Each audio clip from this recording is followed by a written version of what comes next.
Ok. Sí estamos compartiendo la pantalla, ¿verdad?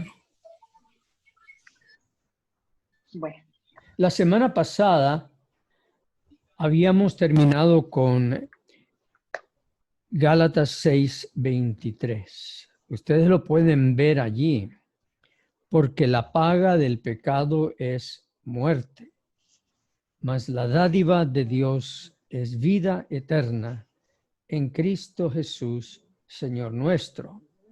Ustedes recuerdan que también dijimos la semana pasada que el libro de Romanos, esta carta, esta epístola, escrita con un estilo muy especial del apóstol Pablo. Él es un rabino, él es una persona con mucha autoridad para hablar de este tema, porque él ha sido llamado por Dios para explicar la vida, la muerte y la resurrección de Cristo a los gentiles. Y la iglesia en Roma era mayormente gentil, pero habían llegado los judíos y los judíos creyentes en Cristo, pero al mismo tiempo, por tener esa herencia, esa afinidad, esa cultura fuerte del judaísmo, ellos querían convertir a los nuevos creyentes en judíos, porque ellos pensaban que no podían ser verdaderos creyentes en Cristo a menos que fueran judíos primeramente, que guardaran los días santos de los judíos, que se circuncidaran, que los varones se circuncidaran en nombre de toda la familia.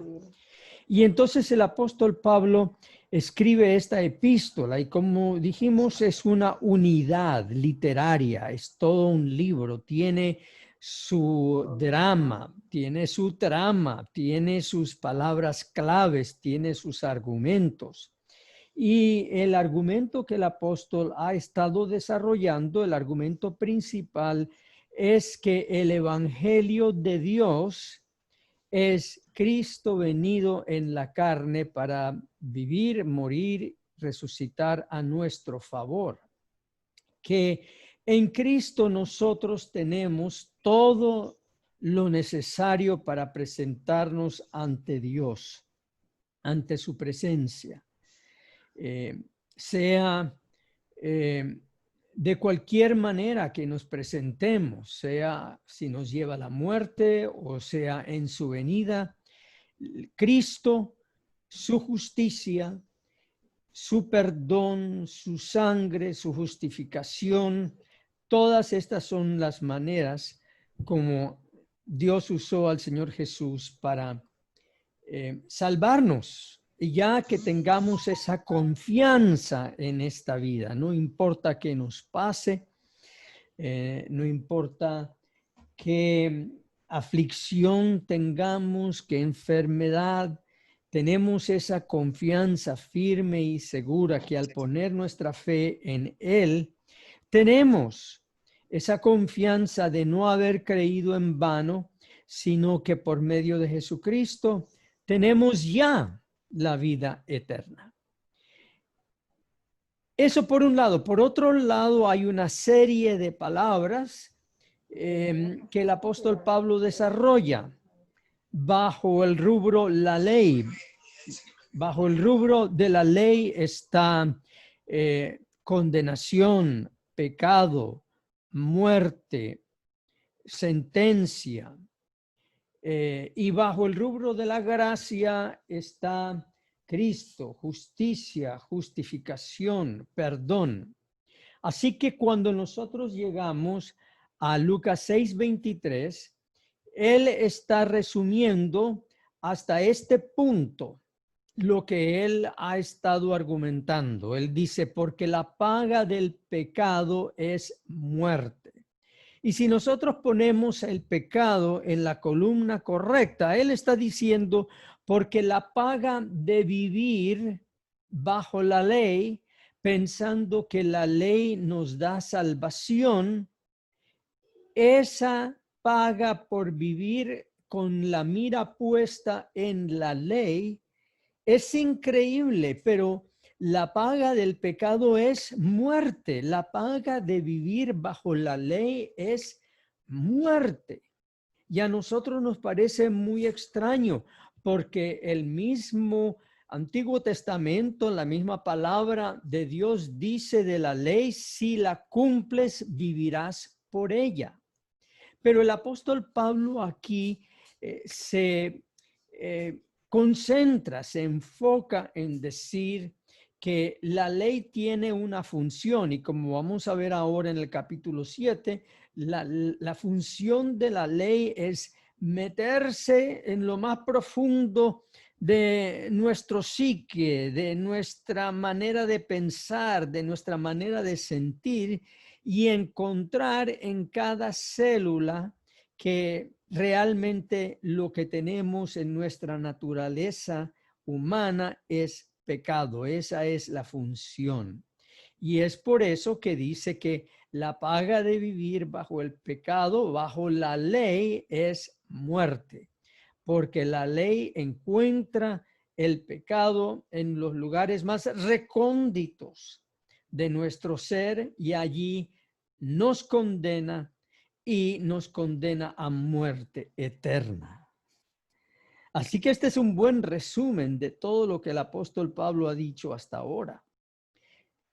Más la dádiva es el regalo, es algo gratuito, es algo que no se puede comprar, no se puede trabajar para conseguirlo. Si es un regalo, quiere decir que es algo que viene por pura misericordia y gracia de Dios, viene de su infinito corazón de amor que solo sabe dar lo que es gracia y perdón.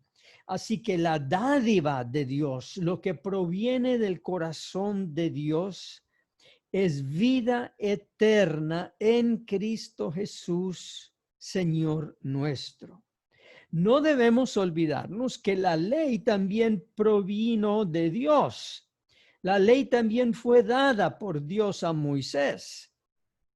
Pero esa ley tenía ese mismo propósito de empujarnos, de impulsarnos a Cristo para encontrar en Él, en su vida como nuestro sustituto, la respuesta a vivir bajo la ley. Así que ya no tenemos que vivir bajo la ley para encontrar vida, sino vamos a Cristo y en Cristo encontramos gracia, salvación, vida eterna. Y el apóstol Pablo indica que eso está en Cristo Jesús. Cristo es el ungido, el Mesías ungido.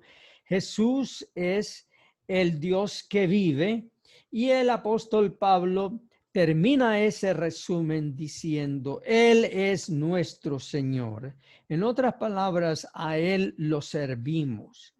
Él ha ganado nuestro corazón y una persona que ha puesto su confianza en Dios no tiene otra, sino que reconocerlo como Señor, Señor nuestro. Y el apóstol Pablo allí se hace solidario con los romanos al decir nuestro.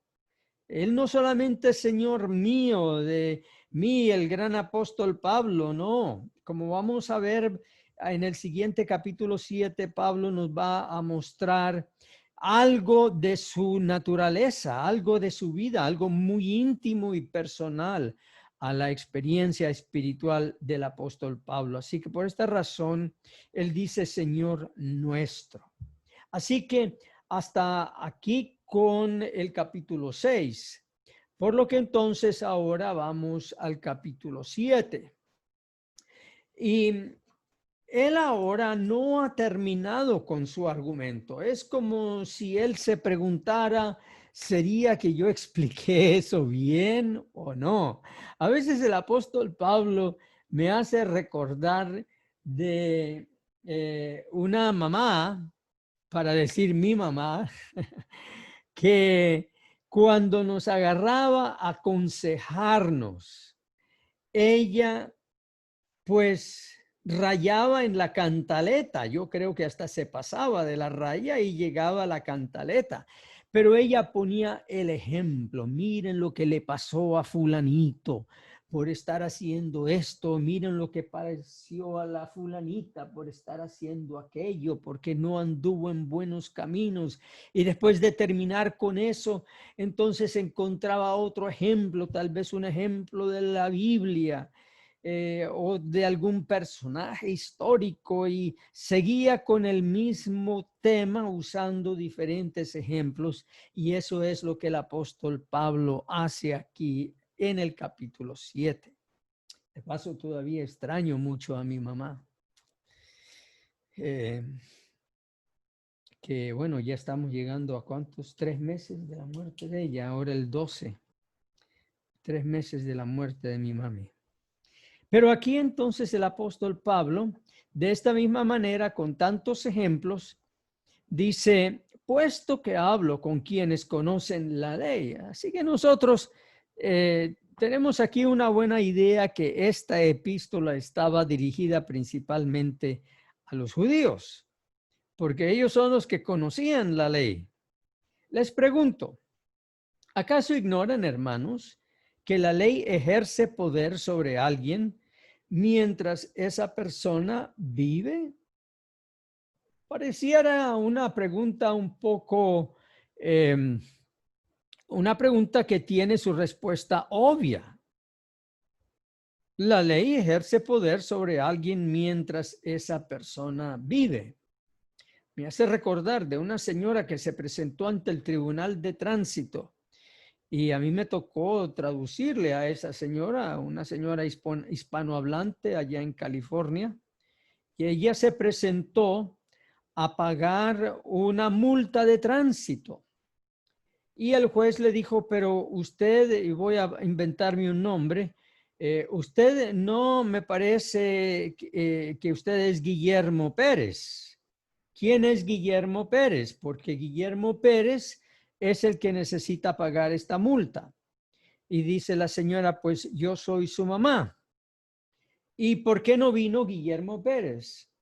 Y ella estaba vestida de negro y le dice al juez, ay, señor juez, es que mi hijo murió hace 2 años y me siguen llegando estos recordatorios que él tiene que pagar esta multa, y la multa la están duplicando y triplicando, ya debe mucho dinero, y yo vine a pagar la multa.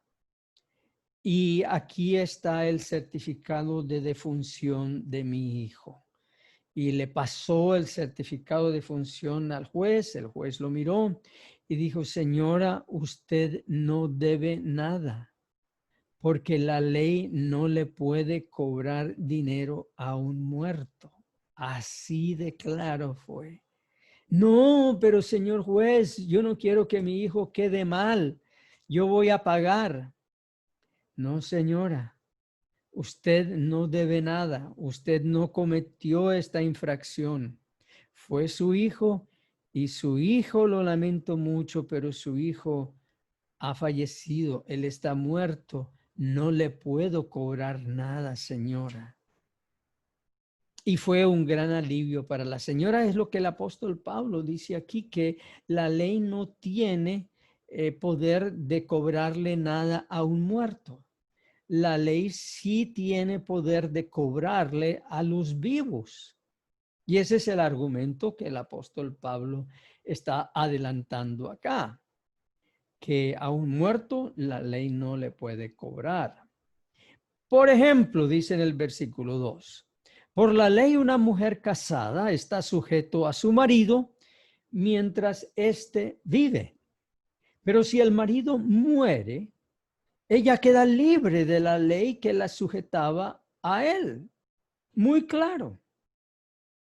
Así que si ella se une a otro hombre mientras su marido vive, comete adulterio. Muy claro lo que dice.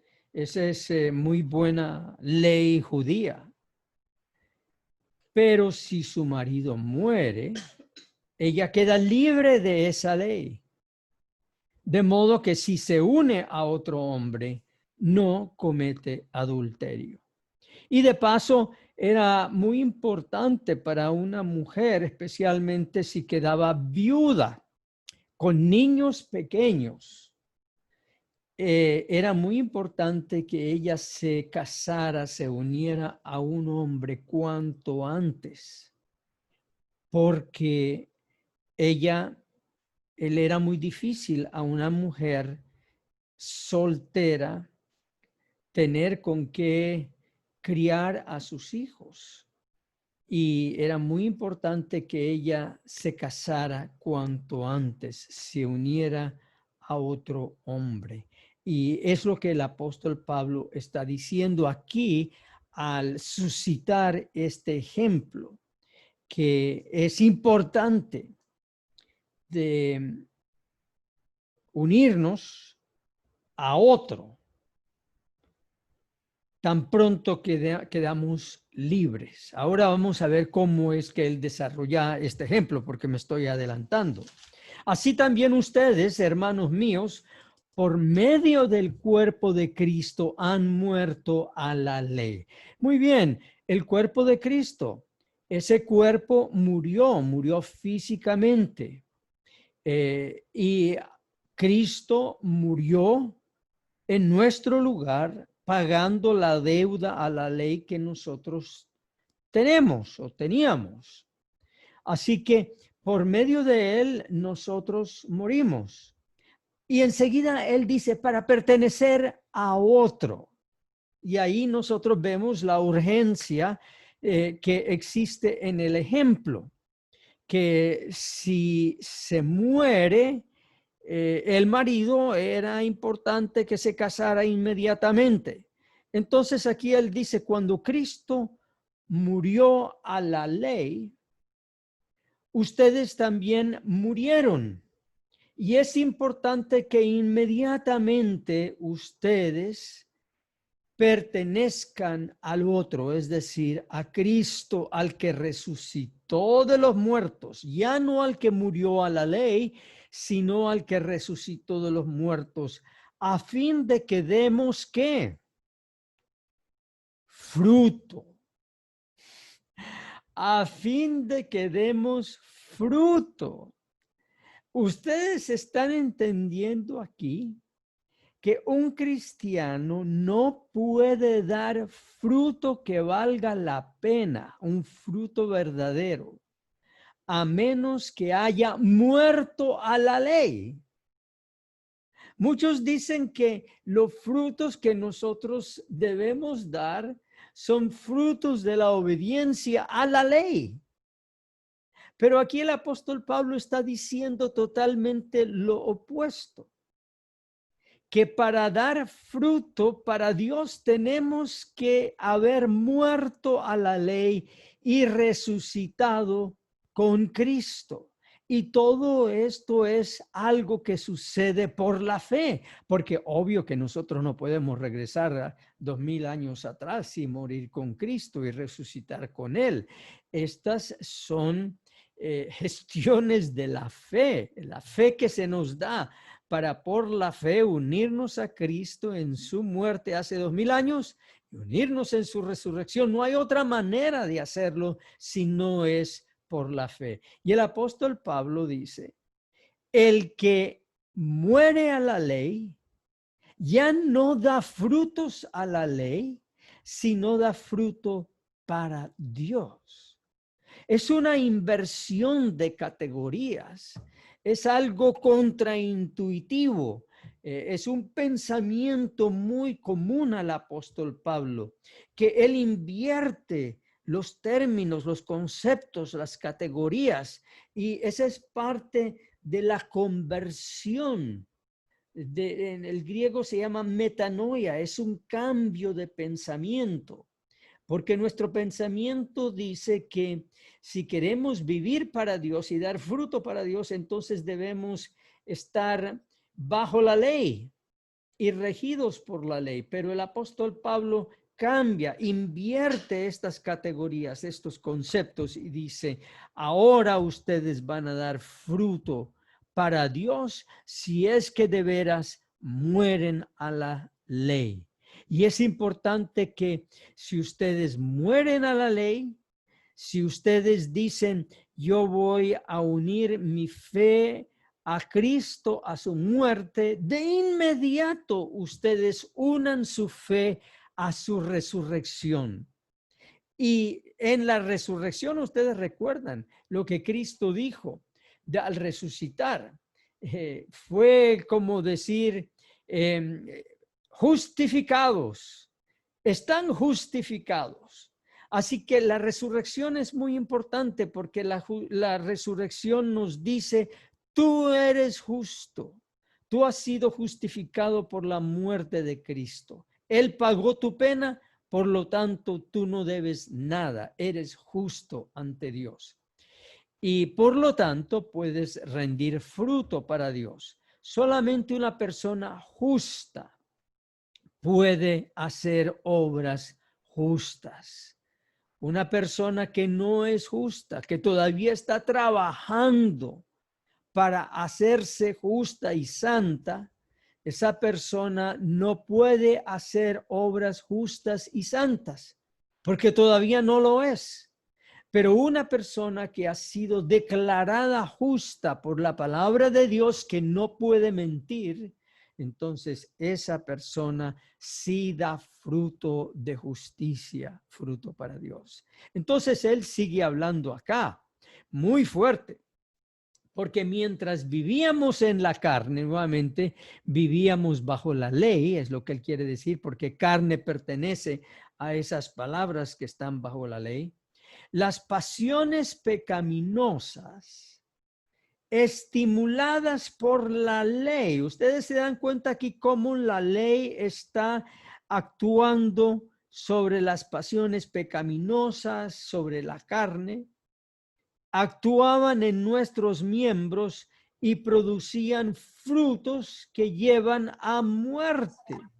Aquí está precisamente lo que les estaba explicando, que en la carne, cuando vivíamos para la ley, lo que la ley hacía es estimulaba esas pasiones pecaminosas. Eso es lo que pasa cuando el pecado de nosotros que tenemos por dentro se encuentra ante la ley que le dice, será santo. El pecado se revuelca, se revela y le dice, no me tienes que manejar ni manipular. Yo voy a hacer lo que me da la gana. Eso es el trabajo de la ley. La ley hace este revuelco dentro del alma y produce frutos que llevan a la muerte, es decir, producen frutos que la ley condena y condena a la muerte. Pero ahora que hemos muerto a su dominio, es decir, al dominio de la ley, estamos libres de la ley. Y de ese modo podemos servir en la vida nueva del Espíritu y no bajo el viejo régimen de la letra. Fíjense ustedes que aquí la vida nueva del Espíritu, ahí no quise hacer eso, ¿no? Vamos a ocultarlo. La vida nueva es la vida nueva del Espíritu. Ojo. Muchos leen la vida nueva del Espíritu y en vez de leer del Espíritu, leen nuestra vida, la vida nueva de nosotros. El Espíritu es quien trae la vida nueva de Cristo. La vida nueva le pertenece a Cristo. Él es el que nació de nuevo para Dios. Así que el Espíritu nos trae la vida nueva de Cristo. es algo ya hecho, es algo ya nacido, criado, ya fue perfeccionado. Es la vida nueva que nos trae el Espíritu, es algo perfecto, es algo ya hecho, es algo precioso.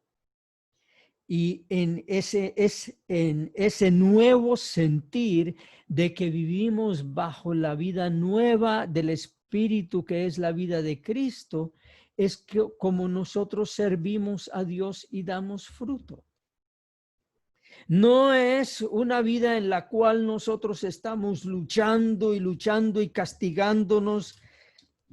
No, es una vida nueva que se nos da y la recibimos por la fe.